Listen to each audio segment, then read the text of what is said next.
Alright, so I've been asked to do a walk around video of my truck, and I've been meaning to do this for quite a while. Just thought I would do it today. I don't have all my gear in my truck, but I'm just gonna give you a basics of what my truck has. I just got a floor jack there that I always keep in the truck. It's good for a flat tire, to jack the truck up with. And then my power tank, it lives up under there on a permanent mount. Power tank's pretty handy to have. One of the mods I've done to my truck is on the SUTs, it has kind of like a subfloor that makes the loading floor flat when the midgate folds in. So basically what I did was I took out the floor, and it gives me quite a bit more depth in my truck. As you can see, the jack looks, like it's sitting almost flush, right? Which just I get a whole ton more gear in the truck when I'm loaded up for camping and overlanding and that sort of thing. If anybody has any questions about my tonneau cover, so I sleep on top of my tonneau cover with my swag tent, and when I do that, I use the support. Should set this up earlier. Basically, I use this support that's adjustable, and I put it in the middle of the tonneau cover, and that will hold me up. My future plans, because my tonneau cover has seen better days and is actually coming apart. Water got inside of it, and it's separating. I'm gonna have a friend build me a new one out of aluminum, which will be awesome. It's gonna be much stronger, much more better to use. So as far as my communications go, we run VHF up here. It's just easier. You can get on the logging roads, and anyways, I mounted mine directly to the spare tire carrier, which spare tire carrier is bolted directly to the frame down here. So that's a pretty solid mount, and it's a pretty good ground. If you know anything about radio antennas, you got to have a really strong ground for them to work well, and it works great. This spare tire carrier is a factory spare tire carrier. 05 and up H2s had them standard on all of them, and the recovery points are just as strong because they're bolted directly to the frame. I've never had any issues with those. They work great. And then that's just the latch on the other side. Same thing, it's bolted through to the frame, which holds, it's really strong. And then this is how it shuts. So basically, it just swings around, latches. Then there's a safety latch here. That's just to keep it from flying open if you forget to latch it.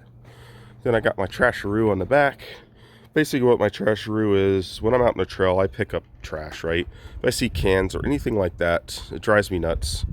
I can't see it on the ground, and I can't see people throwing it out, so I always have to pick up stuff, and this generally gets pretty full, believe it or not. I'm just gonna work my way around here. Got my new Tread Lightly sticker, which is awesome.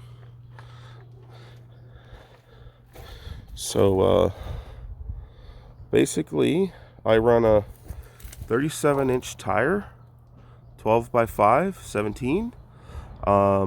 They fit on my truck pretty well.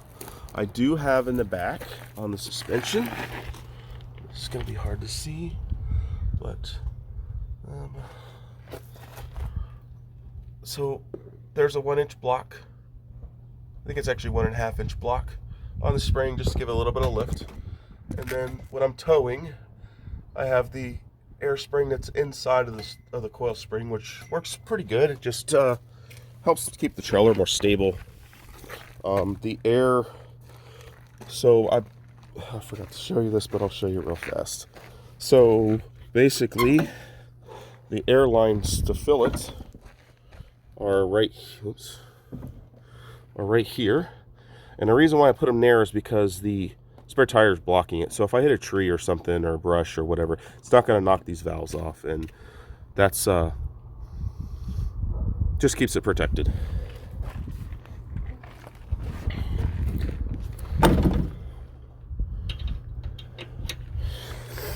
So another thing that's nice that comes from the factory, once again on all H2s, There's factory rock sliders. And then I have the factory U-step, which are unboltable and they come off pretty easy. These things are pretty solid. If you see, it's bolted to the frame, and I have definitely used it. The truck is laid on it many times.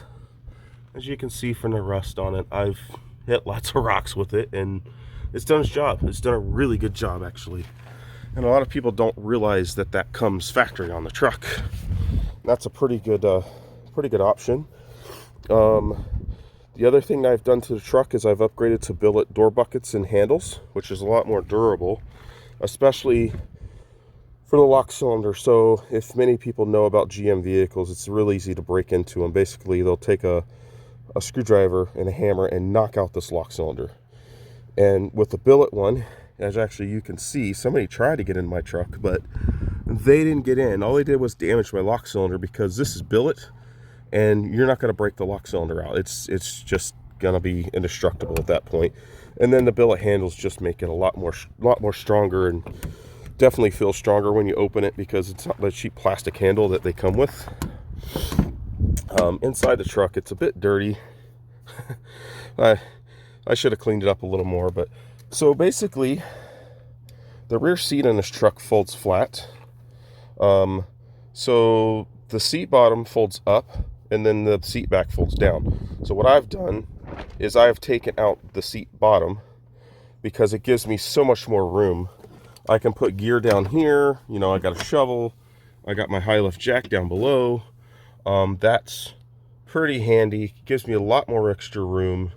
The other seat folds down flat too, and I've left that seat bottom in because sometimes I have people ride with me, and it's just nice to have a extra seat option. But that does fold up and fold flat, and when I go on long overlanding trips, I do take out that seat bottom, because I can really pack so much stuff. And what's great is, because I have a lot of room in my truck, I normally pack my stuff about relatively this high, so I have full view out the back of my truck, which that's pretty awesome. I keep my back row map books here as a backup. I normally use my tablet, but it's always good to have a paper backup in case, you know, you never know what happens with a trail. If your tablet goes dead on you or what have you, it's nice to have that backup.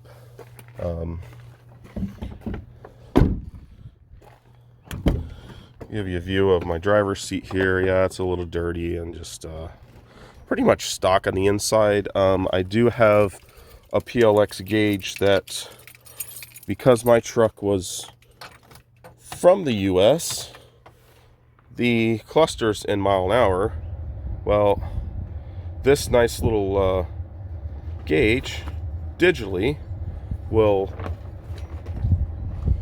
tell me kilometers. I'd give it a second for it. So basically I have it in kilometers, so I can see kilometers there. And I can also do, which is nice, I can do water temperature, timing, speed. There's a couple other different parameters in there. Basically, I have another sensor that goes into the transmission, and I can get directly from the transmission temps, which are really nice to have when you're going up a big climb and you're just worried about your transmission, because transmissions are very expensive and you don't want to destroy them. My first patch up there, a Canadian flag, which is awesome. I'm going to work my way around to the front here. In case you haven't seen it yet, I do have some new stickers out. They're pretty awesome. Just had those made, and they're pretty nice. I'm going to open the hood up here and just get a quick view of the underneath of the truck. Yeah, my wiring here, I need to fix this. It's just needs to be, you know, secure. It's just kind of laying there for now. Right here is my PSC remote reservoir that adds so much more fluid to the power steering, and it just does a whole lot better job. The pump's way down below, it's hard to see. It's a high output, high performance power steering pump, which is awesome.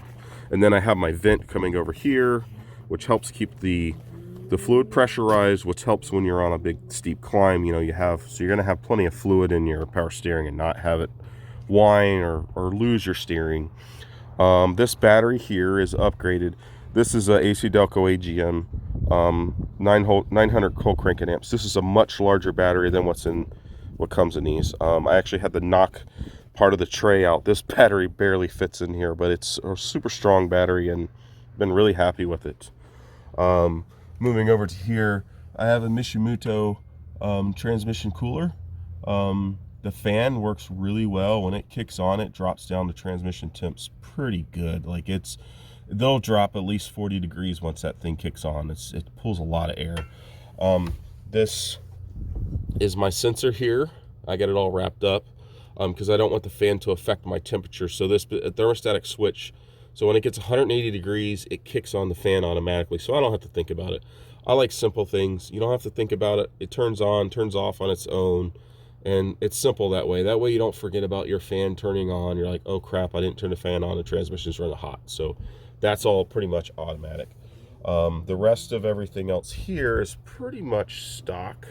I just installed my ARB diff breather, and the only thing I have going now is transmission and transfer case vent lines going to it, which is nice to have up out of the way. Soon I'll have the front diff and the rear diff going to that too, which will be nice. All right, I'm gonna shut the hood here. So coming around to the front, I have pretty much the factory style brush guard. It's nice because it's more than the width of the truck. So if I'm going through trees, I know that if this clears a tree, I'm so good the rest of the truck. So it helps a ton, helps me gauge what trees I can go through and how tight I can go. These are HID off-road lamps. I got those from Full Wheel Parts. They've been great. They light up so bright that I don't use them on the road ever because they're just way too bright. Off-road, they work great. And then I have just kind of it's just a generic small little light bar here. Works great, especially for snow. Just lights the road up an extra bit. Just pretty nice. Okay, coming around to the other side here. I'll give you a view of the passenger side. One of the things I also upgraded on the interior of the truck is a billet shifter handle. If anybody knows anything about Hummer H2s, the shifter knob falls off and it's just cheap plastic. But the billet one is so much better. I got a Kenwood touchscreen radio. It doesn't have navigation. It's kind of a basic one. Eventually I'll have front and rear video cameras on it, and that's kind of the thing there. That's my communications radio there. Basically it's an old logging truck radio, which works great up here because the logging channels are kind of important to have, because you got to know when a semi truck that's loaded with logs is coming down at you, and that can be a real scary situation if you don't have a radio up here. And then that's normally, if you're curious where my GoPro always is, my GoPro is right there on just a suction cup mount. And I found that it works great there. Picture looks awesome. You can see the front of the truck and you can get a pretty good depth of where you're going there. And then down below here that's just an Amazon mount that I got for my tablet, and that's where I run my navigation off of, and it just kind of sits there on top of the dash. The suction cup on this thing is awesome. I have been down some really rough roads and it hasn't moved a bit, and it's been pretty amazing. So yeah, that's I can kind of give some that's pretty much the truck. The front suspension, you can't really see too much, but I have leveling keys in the front. That's got the factory skid plate there, which she's pretty beat up because I do hit rocks with it. Oops. Sorry, my video. I gotta get more used to this. So anyways, the leveling keys are way up under there. Can't really see them. But I also have Bilstein 5100 shocks, which are fairly old now. They're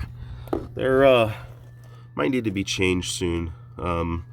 When they get into cold temperatures, they tend to make a popping noise when it's below freezing up here and it's super cold. I don't know if they're just not holding up to the temperatures here, but that's something I plan on changing out in the future. And that's just a look at my KM3s. These have been really good tires. I've had these on here, 8 months now. I actually ran them in the snow and the ice, and they've done great. So they've been pretty awesome for me. No complaints. But yeah, that's kind of the walk around on my truck here. Just wanted to give a kind of basic overview. One more thing. So the top of the truck, basically, I have the factory roof crossbars, and basically I don't run anything on top of my truck. The only thing I run is my Hummer luggage carrier that goes on the top, and typically that's for firewood when I'm going camping. But if I'm going off-road, there is nothing. I don't want anything on my roof because I'm tall, and the trees, it's hard to get into the trees when it's that much more taller. So that's why you don't see anything on the outside of my truck. My truck is a bit stealthy because I don't want tree limbs pulling things that I have that are valuable on the outside of my truck off the truck. So, but yeah, that's the walk around of the truck, and hope you guys enjoyed this. I'll try to do another video, kind of the same walk around, but I'm going to do it with my gear of all the stuff I have on my truck. But that's kind of just a basic overview of the truck. I might actually try to do this same exact video on YouTube with my GoPro, because I'm filming with my phone right now, and it doesn't come out as good on YouTube, but in the future I'll have that video out. But thanks for watching. I appreciate it.